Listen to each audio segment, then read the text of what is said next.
நேயர்களே, ரொம்ப முக்கியமா பேச போறது சவுதி அரேபியா, யுனைடெட் அரபு எமிரேட்ஸ் இவர்கள் வளைகுடா நட்பு நாடுகளில் இப்போ திறந்த எதிரிகளாக மாறியிருக்கிறார்கள். சில காலமாகவே ஆயில் உற்பத்தியில சூடான் போர் வரையிலான பிரச்சனைகள்ல சவுதி அரேபியாவும் யுனைடெட் அரபு எமிரேட்ஸும் சூடான் விவகாரத்திலும் கூட முரண்படுகிறது. ஆனா அவற்றின் வேறுபாடுகள் கிட்டத்தட்ட அது வெளிப்படையா வெடிக்கல. ஆனா இந்த மோதல், ஏமனுடைய தாக்குதல், சவுதி அரேபியாவுக்கும் யுனைடெட் அரபு எமிரேட்ஸுக்கான உறவு கடந்த காலத்தில் பூடகமாக மறைமுகமாக சூடான் விவகாரத்தில் இருந்தது. தற்போது ஏமன் விவகாரத்தில் 2026 நிச்சயமா மாறப்போகுது. சவுதி அரேபியா செவ்வாய்க்கிழமை ஏமன் நாட்டில் முகல்லாவில் குண்டு வீசி பிரிவினைவாத தெற்கிடைக்கல் கவுன்சிலுக்கு எஸ்டிசி சவுத் அந்த ஃபோர்ஸுக்கு ஒதுக்கப்பட்ட ஐக்கிய அரபு அமரகத்துடைய ஆயுத கப்பலை தாக்கிட்டாங்க. முன்னப்போதும் இல்லாத வகையில சவுதி அரேபியா ஐக்கிய அரபு எமரகத்தையும் அதனுடைய பாதுகாப்பு குறித்தும் அச்சுறுத்தக்கூடிய ஒரு ஆபத்தான நடவடிக்கை அப்படின்னு யுனைடெட் அரபு எமிரேட்ஸ் இப்போ வெளிப்படையா குற்றம் சாட்டிட்டாங்க.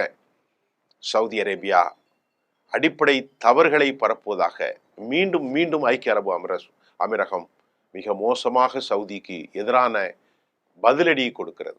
இதற்கிடையில் யுனைடெட் அரபு எமிரேட்ஸினுடைய மூத்த அறிஞர் அப்துல் கலேக் அப்துல்லா அவர் என்ன சொல்றாருன்னா, தெற்கு ஏமன் மீதான அப்பட்டமான இராணுவ தாக்குதல் வீர செயல் கிடையாது.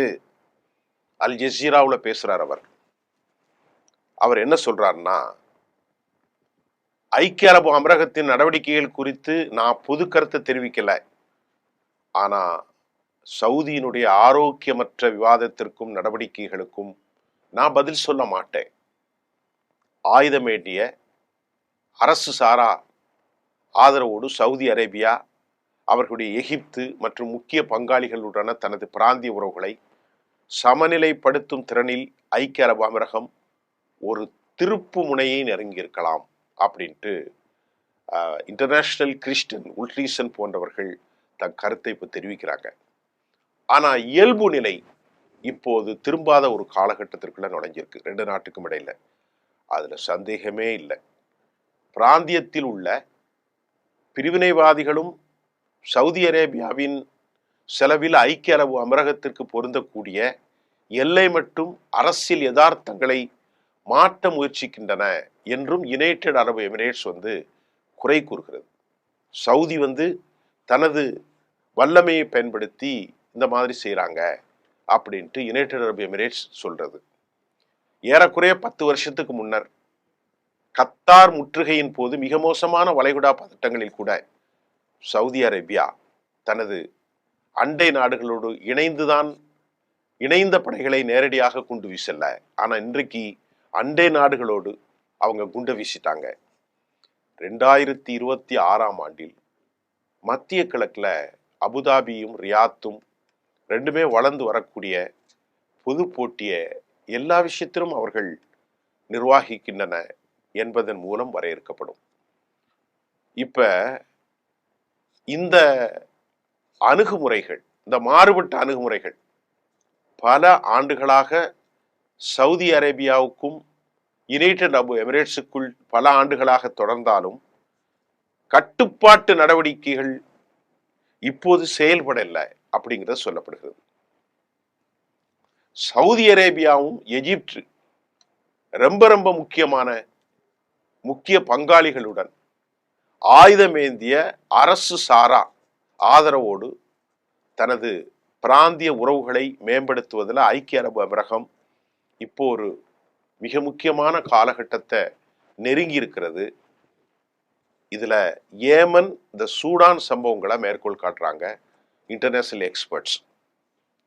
இப்ப என்னன்னா, சூடானில் உள்ள விரைவு ஆதரவு படைகள் RSF அது ரொம்ப மோசமான படை. இந்த துணை ராணுவ குழுவிற்கு ஆதரவு அளிப்பதில் இதுதான் ஐக்கிய அரபு அமீரகத்தின் பங்கு குறித்து அமெரிக்க அதிபர் டொனால்ட் ட்ரம்பை வற்புறுத்தி சவுதி இளவரசர் முகமது பின் சல்மான் விரும்பியதாக மத்திய கிழக்குக்கு கடந்த மாதம் செய்திகள் வெளியானது. இந்த யுனைடெட் அரபு எமிரேட்ஸ் ரொம்பவே எல்லை மீறி போறாங்க. அங்க போய் எஸ்எஃப்க்கு அவங்க கொடுக்கிறது. இது அங்க பயங்கரவாத நாட ஏன் இவங்க செய்யறாங்கன்னா, அங்க உள்ள தங்கத்தை கொள்ளையடிப்பதற்காக இந்த வேலைகளை யுனைடெட் அரபு எமிரேட்ஸ் செய்வதாக தகவல் வந்திருக்கிறது.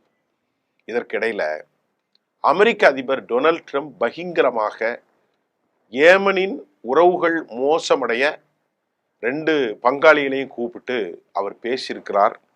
அதனால தற்காலிகமாக இப்பொழுது ஒரு அமைதி. எமிரேட்ஸில் உள்ள துணை இராணுவ படைக்கு ஆதரவளிக்கும் அதே வேளையில் சவுதி அரேபியா சூடானின் இராணுவத்திற்கு பின்னால் தனது எடையை செலுத்திருக்கிறது. யுனைடெட் அரபு எமிரேட்ஸ் சூடான்ல எதிர்ப்படைகளுக்கு ஆதரவு கொடுக்கிறாங்க. சவுதி சூடானினுடைய அரச படைகளுக்கு ஆதரவு கொடுக்கிறாங்க. இதே அவர்களுக்குள்ள உள்ள முரண் நமக்கு தெரியுது. ஏமனில் 2 சக்திகளும் ஹவுதிகளை எதிர்த்து யாரு யுனைடெட் அரபு எமிரேட்ஸும் சவுதியும் சர்வதேச அளவில் அங்கீகரிக்கப்பட்ட அரசாங்கத்தை ஆதரித்தால் ஏமன்ல ஐக்கிய அரபு அமீரகம் பல ஆண்டுகளாக எஸ்டிசிக்கு ஆதரவு அளித்து வருகிறது. எஸ்டிசினா எது? இந்த போராளி குழு, பயங்கரவாத குழுக்கு ஏமன்ல இவங்க ஆதரவு கொடுக்குறாங்க. இப்ப அதுக்கு தான் குண்டை போட்டாங்க. அந்த குழு வடக்கு ஏமன்ல இருந்து வருங்காலத்தில் சவுதிக்கு உள்ள நுழையலாம். ஆக இந்த பிரிவினைவாத குழு இந்த மாத தொடக்கத்தில் தென்கிழக்கு ஏமனின் பல பகுதிகளை கைப்பற்றியது. இந்த மாதிரி நடவடிக்கை தான் சவுதியை தாக்குறதுக்கு, சவுதி அரேபியா தாக்குவதற்கு தூண்டியது. ஏமன் போர்ல சவுதி அரேபியாவும் யுனைடெட் அரபு எமிரேட்டும் வெவ்வேறு இராணுவ பலங்களை கொண்டுள்ளன. அதே சமயம் சோமாலி லேண்டை பிரித்து இஸ்ரேல் அதன் அங்கீகாரத்தை கண்டித்து சவுதி அரேபியா கடந்த வாரம் நடவடிக்கை எடுத்தது. ஆனால் இஸ்ரேலுடைய நடவடிக்கைகளை குறித்து வாயே திறக்கல யுனைடெட் அரபு எமிரேட்ஸ் மற்ற நாடுகள். நல்லா கவனிங்க. இந்த அங்கீகாரத்தை எதிர்க்கும் முஸ்லிம் மற்றும் அரபு நாடுகளிடம் நீண்ட பட்டியலில் ஐக்கிய அரபு அமீரகத்தின் பேர் இல்லை. அவங்க ரொம்ப மௌனமா இருக்காங்க. அபுதாபி சோமாலிலேண்டுடன் நெருக்கமாக பணியாற்றி வருவதாக அறியப்படுகிறது. அங்கு ஒரு இராணுவ தளவத்தை நிர்ணயிப்பது உள்பட. யுனைடெட் அரபு எமிரேட்ஸ் நான் ஏற்கனவே சொல்லியிருக்கேன். யுனைடெட் அரபு எமிரேட்ஸ், அமெரிக்கா, இஸ்ரேல் சோமாலிலேண்டு பக்கத்துல ஒரு தளத்தை அமைக்க போறாங்க. உலகத்தில் இருக்கிற எல்லா முஸ்லிம் நாடுகளும் சோமாலியா பிரிவதை எதிர்க்கிற போது யுனைடெட் அரபு எமிரேட்ஸ் மட்டும் அமெரிக்காவும் இஸ்ரேலின் பக்கம் நிற்பதை சவுதி விரும்பவில்லை. ஐக்கிய அரபு அமீரகம் இப்பகுதி முழுவதும் துணை இராணுவம் மற்றும் பிரிவினைவாத குழுக்களுக்கு ஆதரவளித்து வருகிறது. ஆனால் சவுதி அரேபியா மத்திய கிழக்கு மற்றும் ஆப்பிரிக்காவின் கொம்பில் நிலவிய பல பகுதிகளில் அதனை எல்லைகளை பாதுகாக்குவதற்கு அரசியல் கூட்டணிகளை இஸ்லாமிக் சோர்ஸ்ல அவங்க ஆரம்பிக்கிறாங்க. ஆனா யுஏஇ பெரிய பிராக்சி படைகளை அணிதிரட்ட முடியும் என்றாலும் சவுதி அரேபியாவின் நன்மை இன்னும் பல இடங்களில் உள்ளது. சர்வதேச சட்டப்பூர்வமான ஒரு மூலோபாயம், பொருளாதார அந்நிய செலவாணி மற்றும் கற்றுக்கொண்ட பாடங்கள் இன்றைக்கு சவுதி அரேபியாவின் பாதுகாப்பு குறித்து பல விஷயங்களை இன்டர்நேஷனல் எக்ஸ்பர்ட்ஸ் தெரிவிக்கிறாங்க.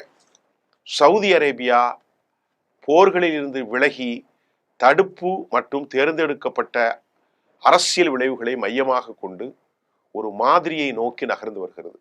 அது ஏமன்ல தனது கடைசி தலையீட்டிற்கு ரியாட் கலந்து முடிவெடுத்தது, ஒரு கூட்டணியை வழிநடத்தியது, ஹவுதிகளை தோற்கடிக்க இவர்கள் தவறியது, இப்பொழுது பல விஷயங்களை இன்டர்நேஷனல் லெவலில் ஏற்படுத்தி இருக்கிறது.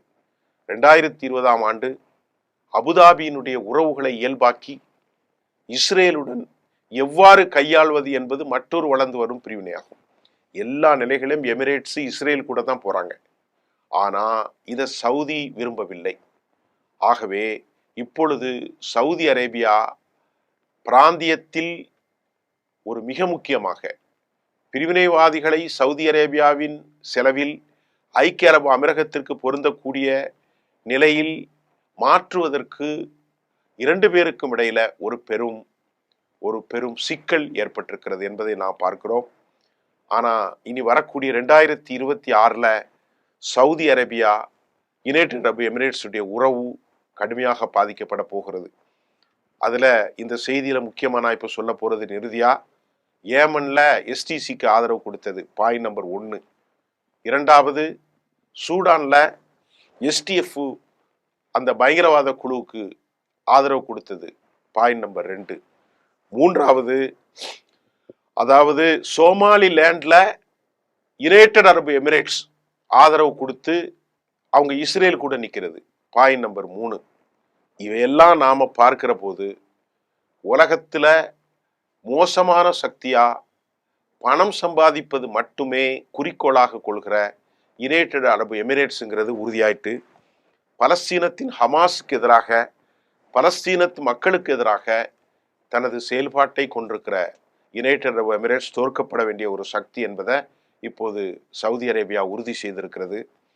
இஸ்ரேல் கூட சேர்ந்து ஏமனுடைய ஹவுதிகளை அவர்கள் அழிக்க நினைப்பது, பலஸ்தீனத்தில் கஸாவில் நடைபெற போராட்டத்தில் அவர்களுடைய வளத்தை அவர்கள் கொய்ய நினைப்பது, இஸ்ரேலுடைய ஏனைய சக்திகளுக்கு அவர்கள் ஆதரவு கொடுப்பது இன்றைக்கு தெளிவாகி இருக்கிறது.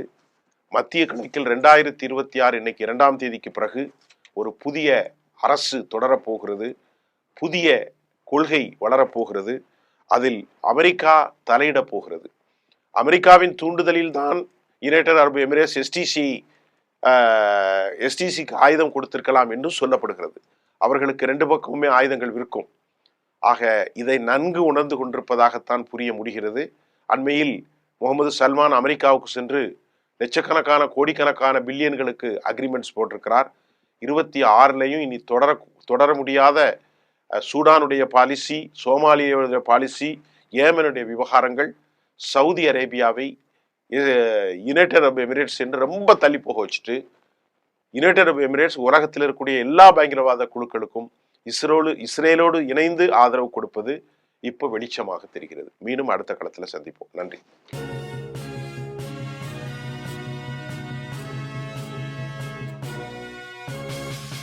உடனுக்குடன் அப்டேட் தெரிந்து கொள்ள ஜெம் டிவி தமிழ் ஆப்பை இன்ஸ்டால் செய்யவும்.